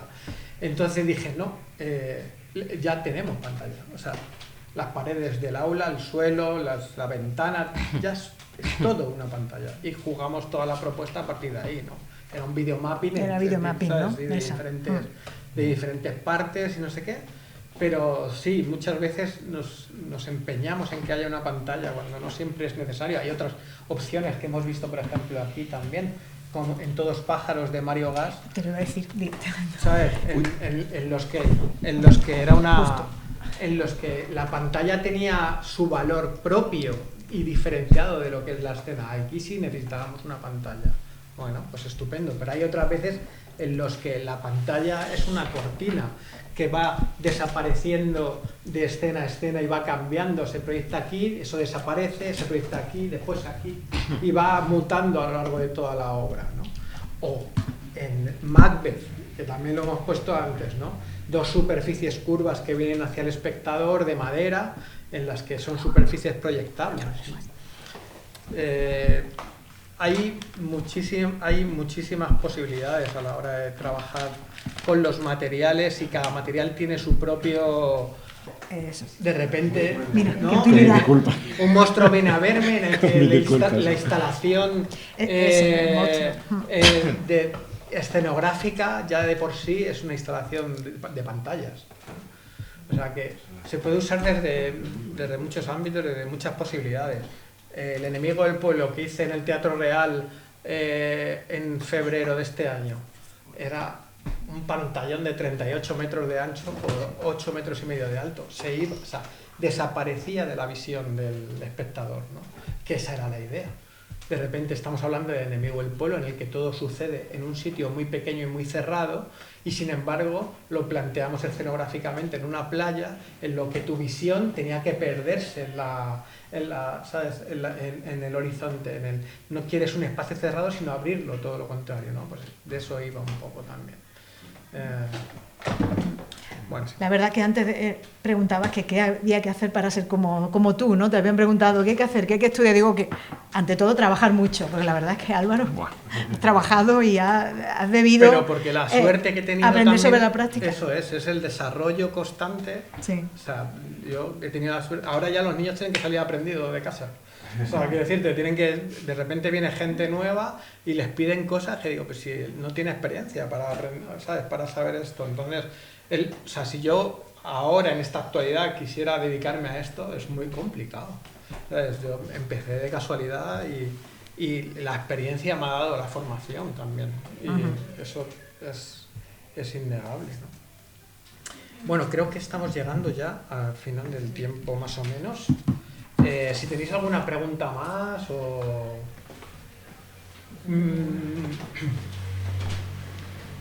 Bueno, sobre todo gracias y enhorabuena porque es importante que haya información sobre este tipo de cosas para los que quieren empezar o bueno, dedicarse a algo como esto. Yo viendo las distintas proyecciones que acabáis de poner, me pregunto cuál es la dificultad a la hora de colocar proyectores, cuántos proyectores se ponen, cómo se evitan las sombras... Porque, no sé, en ese, por ejemplo, que hay ahora mismo en pantalla, que es un proyector solo... Esto eran 3 proyectores de 30.000 lumens. Uf. Madre mía. Eran unos cacharros enormes. Bueno, la dificultad, por ejemplo, con esta obra es que compartía espacio con otra ópera a la vez. Eran 2 óperas a la vez. Entonces, bueno, tenía que ser de alguna manera ágil y no me dejaban colocar los proyectores donde yo quería porque ese espacio se utilizaba para otra cosa. Entonces, bueno, te apañas y te adaptas y ya está. En este caso no hay problema porque tienes un espacio como el Teatro Real que te va a dar la técnica, la superficie, o sea, te va a dar todo. Entonces, todo lo que se te ocurre, dices, no, es que necesito 3 proyectores de 30.000, ok, apuntamos.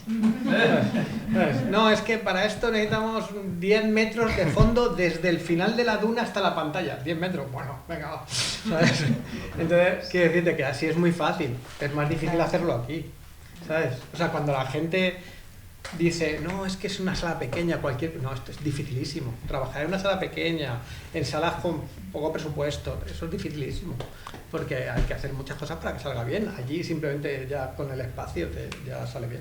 Sí, y con la técnica y con la capacidad. Normalmente en los espacios pequeños y cuando solo hay un proyector y no es de muchos lúmenes y estas cosas, lo que suele hacer el director de escena es aprovechar las sombras. Es decir, meter las sombras en lo que es la plástica de la propia obra. Hay quien trabaja con eso. Claro, porque a los actores les llega la luz, ¿no? De alguna manera... Proyecta sombra. Pero mira, en este caso, mira, que se proyecta en el suelo de Elvira, ¿no? Claro, todo el mundo decía, bueno, es que claro, la proyección les va a dar a los actores. Y ¿qué? O sea, quiere decir que la luz no le da a los actores también. O sea, les da y provoca una sombra. Pues esto es igual. ¿Cómo puedes arreglarlo de alguna manera si no quieres ver tanta proyección encima de ellos? Pues ahí están nuestros amigos iluminadores para iluminar de calle todo, que no manchen el suelo, todo de calle. Y entonces, con que lo pongan los focos a un 10%, ya no se ve la proyección. Eso es lo que tú quisieras. Y también es eso, ¿no? Que lo que pasa es que cuando está el público muy encima, todo eso también se ve más. Pero cuando el público está muy lejos, o sea, no le vas a ver el píxel al actor, ¿sabes? O sea, es muy difícil. Entonces, a ver, Juanito. No es una pregunta, es una reflexión en voz alta y sobre todo precedida de un agradecimiento, porque como podéis comprobar, somos producto del autodidactismo obligado, por la gracia de quien sea o de Dios, por la desgracia, porque ya veis que de momento y por el momento no se puede estudiar esto en ningún lado, ¿no? Entonces, es de agradecer que aparezcan estas publicaciones, sobre todo los que nos dedicamos a esto, porque vamos creando un germen y algo donde la gente que se quiera dedicar a esto pueda estudiar un poco, pueda leer o esperemos que esto se subsane en no muy largo plazo. La cosa no está fácil, pero ahora con la Ley de Enseñanzas Artísticas estamos metiendo mucha caña para que esto se pueda estudiar de una forma arreglada. Luego, por otro lado, con Álvaro pues hemos compartido el 80% de las cosas que aparecen ahí en la pantalla de sus trabajos, y entonces hemos vivido el desarrollo de este tema de la videoescena, que ha pasado como pasó en su momento con la luz, ¿no? La videoescena es la última disciplina en incorporarse a la plástica escénica y ha vivido momentos que podríamos recordar de que se puso de moda, de que la herramienta engulló un poco la plástica escénica, de que odiábamos que nos llamaran y dijéramos vamos a proyectar y luego nos pidieran proyectar una pared de ladrillos o una librería o estas cosas. Estos momentos, entonces decíamos, yo no ilumino paredes de ladrillos proyectadas, él no proyecta libros, o sea, pero esto ha sido un desarrollo que en un momento pienso que incluso mató un poco la creatividad de esos proyectores Harvard, de esos PANI, de esas cosas desarrolladas por los pioneros, Svoboda, yo qué sé. Entonces, claro, al meter una herramienta tan sofisticada y tan versátil, pues vivimos esa experiencia en los comienzos que yo creo que ahora va cobrando su lugar, ¿no? Entonces, casi todas las propuestas de vídeo que hay actualmente son interesantes desde algún punto de vista. Sí, pero pasamos por una saturación en un momento dado en donde todas las obras tenían vídeo y podíamos señalar con los dedos de la mano las que nos interesaban, ¿no? Eso lo hemos vivido. Entonces, bueno, pues lo dicho, que muy agradecidos a que se empiecen a publicar cosas de este tipo, a que vayamos rescatando un poco no solo la actualidad, sino la memoria también de nuestros pioneros y que como asociación de iluminadores y videoescenistas, pues estamos aquí a por ellos, a que os lo agradecemos de verdad. Mil gracias. Muchas gracias. Quería yo también aportar una reflexión también un poco en la línea de lo que decía Juan, prometo ser breve. Y lo hablaba con mis compañeros antes, ¿no? Que hace 2 días estaba leyendo a Ana y a Gustavo y citándoles en mi tesis, y de los 40 y pico espectáculos que aparecen, un cuarto o tercio, por ser discreto, son de Álvaro, por no haber hecho un monográfico, ¿no? Y lo decía Álvaro al principio, esto de lo chulo de que la academia como que le ponga nombre, ¿no? Y desarrolle como un trabajo teórico que luego pueda también servir para inspirar la creación, ¿no? Creo que es súper bonito y es muy de agradecer que se generen espacios como este, y por eso yo estoy también muy agradecido, en el sentido de que pueda generarse ese diálogo y haya esa realimentación constante también, ¿no? Entre el mundo creativo, la academia, que genera de alguna forma conocimiento teórico a partir también de esos proyectos de investigación-creación, como han dicho mis compañeros, y que luego se pueda generar algún material que de alguna manera incluso pueda servir de inspirador o de motivador, no decir, oye, pues tienes estos posibles usos de la videoescena, quieres hacer videoescena, aquí tienes por dónde empezar, ¿no? Entonces creo que es maravilloso poder contar con estos espacios y que sigamos estando cerca para que aquello que salga sirva para todas las partes. Sin duda, porque además no es habitual, ¿no? A veces que la práctica y la academia se entiendan, ¿no? Y es una pena y algo Sí, que poco a poco también cambia, pero espacios como este sin duda son muy útiles para entendernos, para aprender juntos, ¿no? Y para llevar a una disciplina tan bonita, con tanto que aportar y tanto futuro además hacia adelante, ¿no? ¿Cómo no? Y hablando de academia, les voy a meter en un pequeño marrón ahora. Sí. La Real Academia de la Lengua. El otro día hablando con Mayorga, le dije que íbamos a proponer la palabra videoescena para que apareciera en el diccionario. Entonces me dijo que le pasáramos unas líneas diciendo la definición de qué es videoescena. Entonces, bueno, estaba hablando con Gustavo, bueno, después les propuse a ellos dos, que sabía que iban a estar aquí, les propuse que hicieran una definición y que la dijeran en esta charla, al final de la charla. Así que he puesto ahí la definición de la Real Academia de vídeo y de escena. Y entonces ahora me gustaría que me dijerais cuál es vuestra definición de videoescena para la Real Academia de la Lengua, nada más y nada menos. Wow. ¿Se puede trabajar después? Se puede trabajar. Un poco de hecho, después. vamos a tener, esto es un germen para que lo ¿no? trabajemos y a partir de ahí presentárselo a Juan Mayorga, que lo va a presentar desde su sillón G, o no sé de qué sillón es el de Mayorga, o sea, ¿Y? No lo sé. Bueno, pues, Pues, no sé, Ana, no sé si comenzamos. La mía es muy...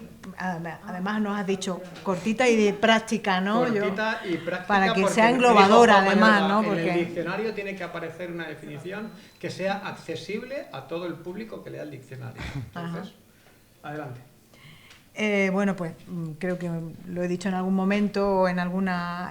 pues yo diría que son las prácticas de vídeo dentro del espectáculo escénico o teatral, siendo parte del núcleo, siendo parte, digamos, integrada del núcleo de convicción de la obra, de la propia obra.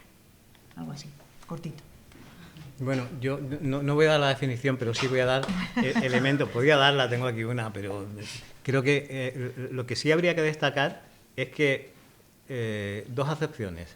Una como disciplina, o sea, videoescena es la disciplina que, ¿sí? Y otra como que hace referencia a la obra de artes escénicas, da igual del tipo que sea, teatral, de danza o lo que sea, que utilice el audiovisual, es decir, obra videoescénica, como obra videoescénica, que dé cuenta de esas cosas, con esas dos acepciones, disciplina y como obra videoescénica. Cuando uno habla de videoescena, uno piensa que es una obra de teatro, una representación teatral o una ópera, tal, con proyección audiovisual, ¿no? Eso es lo que habría que conjugar. Luego están los adjetivos, ¿no? Videoescénico, etcétera, etcétera. Y videoescenista, el especialista en la disciplina. Después ya empezamos a presentar términos ahí en plan metralleta. Adelante, José Manuel. Me he puesto a buscar la chuleta, no la he encontrado, así que voy de cabeza, ¿no? Y me recojo un poco lo que decía al principio. Es aquel canal expresivo escénico que es parte integral de la plástica escénica, pero que se distingue por su composición a través del lenguaje audiovisual, que es lo que lo hace específico. Y una cosa que supongo que también habría que destacar es que no todo el uso de vídeo en una performance en tal es una videoescena, ¿va? Esa cuestión. Entonces, por eso, artes escénicas, el nombre de artes escénicas debería ir en la definición, porque es muy distinto a otras cosas, ¿sí? O sea, ¿sí? Perdón, no, es que me acuerdo de los principios, vuelvo otra vez a los orígenes, en donde todo el mundo se puso, los productores sobre todo, muy contentos porque ya no iban a hacer falta llevar decorados, porque ahora pones una pantalla, proyectas una estantería, un salón de baile o no sé qué, y era todo muy sencillo. Entonces, efectivamente, esa exclusión, de alguna manera, no es utilizar el vídeo en escena, es utilizarlo de una manera determinada. A mí las dos definiciones que habéis hecho, bueno, las tres, pero si hay que sintetizar, creo que yo creo que son súper acertadas las tres, hay que darle forma ahí entre las tres, os pediré que me la paséis por mail. Y ya dentro del juego, se me ha ocurrido esta mañana preguntarle a ChatGPT que me dijera una definición de videoescena. Y la voy a poner aquí. Le he dicho que tiene que ser una definición para la RAE, o sea, no una definición cualquiera. O sea, el problema está... Entonces me ha dicho, en las artes escénicas, disciplina que incorpora el uso del vídeo, pregrabado o en tiempo real, como recurso expresivo y estructural dentro de la escena, en interacción con la actuación, el espacio y otros elementos escénicos, con el fin de ampliar o construir el discurso dramático y la experiencia del espectador. Esta es la que le tienes que pasar, Mayor. Claro. Porque ChatGPT es muy fuerte. Porque ChatGPT nos ha leído a los tres, entonces ha hecho el combo. Lo de estructural está muy bien, la verdad. Me ha gustado bastante. La interacción con la actuación. Lo demás, vamos a ver, pero lo de la estructural me parece interesante. Sí. No, porque nos ha leído, ¿sabes? O sea, yo el otro día, cuando lo puse y lo leí, dije... Pídele fuentes. Hasta en una clase. Ha venido a una clase mía ChatGPT y no me he enterado. Pide bibliografía y verás cómo te cita. Tú de la Mayorga, que ya la tenemos. Ya está. Indudablemente. Así que nada, bueno, con esto pongo fin un poco a la actividad de hoy, que ha sido la verdad un placer absoluto que estéis aquí, que nos hagáis llegar toda esa sabiduría que tenéis. Y no, de verdad que sí, que es súper enriquecedor para gente como yo que trabaja en esto y que le interesa el tema, y espero que también haya sido para todos vosotros. Así que nada, gracias también por venir aquí al Teatro del Barrio a escucharlo, y bueno, seguiremos en contacto a través de la Asociación de Autores y Autoras de Iluminación y Videoescena. Y nada más, muchas gracias. Muchas gracias a todos.